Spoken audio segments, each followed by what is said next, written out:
Magandang araw sa ating mga kababayan. Narito ang latest mula dito sa Pag-asa at update kay Bagyong Ineng. Huling namataan ng sentro ng Bagyong si Ineng sa layong 975 km silangan huya ng extreme northern Luzon. Taglay nito ang lakas ng hangin, umaabot po sa 45 km per hour near the center at gustiness so pabugso na umaabot sa 55 km per hour. Kaya't nasa tropical depression category po ito sa ngayon. At mabagal pa rin ang kanyang movement, pahilaga po, pakanluran ang kanyang movement sa ating latest analysis at sa magiging pagtaya niya. Bukod po dito sa bagyo, ay meron pa rin tayong southwest monsoon o habagat na nakakaapekto lalong-lalo na sa malaking bahagi ng Luzon dahil na-enhance o napag-iigting pa rin ho ito ditong si Bagyong Ineng. Ito pong southwest monsoon o habagat. Base po sa ating forecast, latest forecast natin, inaasahan natin that in the next 24 hours, base na rin po dito sa track na ipinalabas ng Pag-asa, makikita natin ang sentro ni Bagyong Ineng sa layong 1,290 kilometers, hilagang silangan ng extreme northern Luzon o kaya na may nasa labas na po yan ng ating area of responsibility. By 48 hours o 36 hours, inaasahan natin ang kanyang sentro ay nasa layo na po ng 1,620 kilometers silangan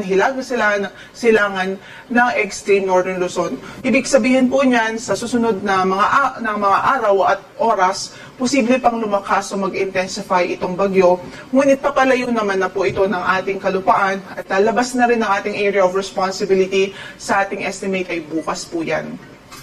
Kung kaya dahil po dyan wala namang nakataas na tropical cyclone wind signal sa anumang bahagi ng ating kalupaan dahil hindi naman po ito directly nakakaapekto sa ating landmass.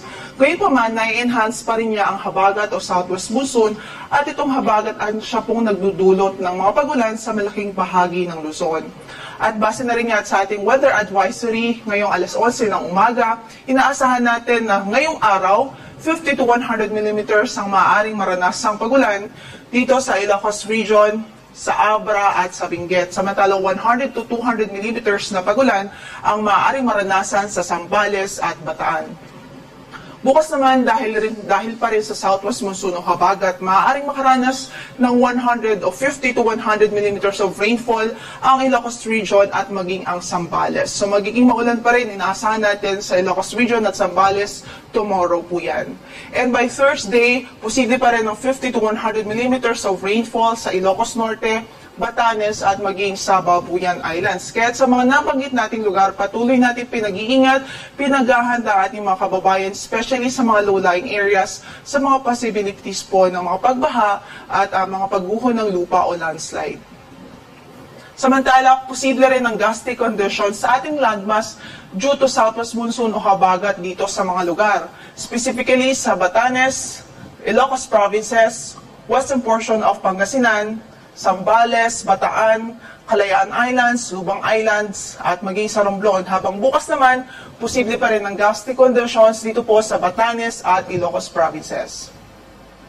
Paalala pa rin po natin na nakataas ang ating gale warning dito po sa Batanes, Cagayan including Babuyan Islands, Isabela, Ilocos Norte, Ilocos Sur, La Union, Pangasinan, sa Bataan, Occidental Mindoro, kasama nila ng Lubang Island, Oriental Mindoro, Marinduque at Romblon, sa Antique, sa Aklan, maging sa northern portion ng Palawan kasama na ang Calamian, Cuyo at Kalayaan Islands. Kung kaya't sa mga nabanggit natin lugar, hindi pa rin ina-advise na pumalaot, especially yung mga small sea vessels sa maliliit na sasakyang pandagat dahil maalon pa rin hanggang sa napakaalon ng kondisyon ng ating karagatan doon. At yan muna ang latest mula dito sa Pag-asa. Ang next bulletin po natin kay Tropical Depression Ineng ay mamayang alas 5 ng hapon. At mag-antabay tayo sa mga gale warnings na ipinapalabas ng Pag-asa. Mamaya rin po yan 5 p.m. Maging yung ating weather advisory mamayang alas 11 ng gabi.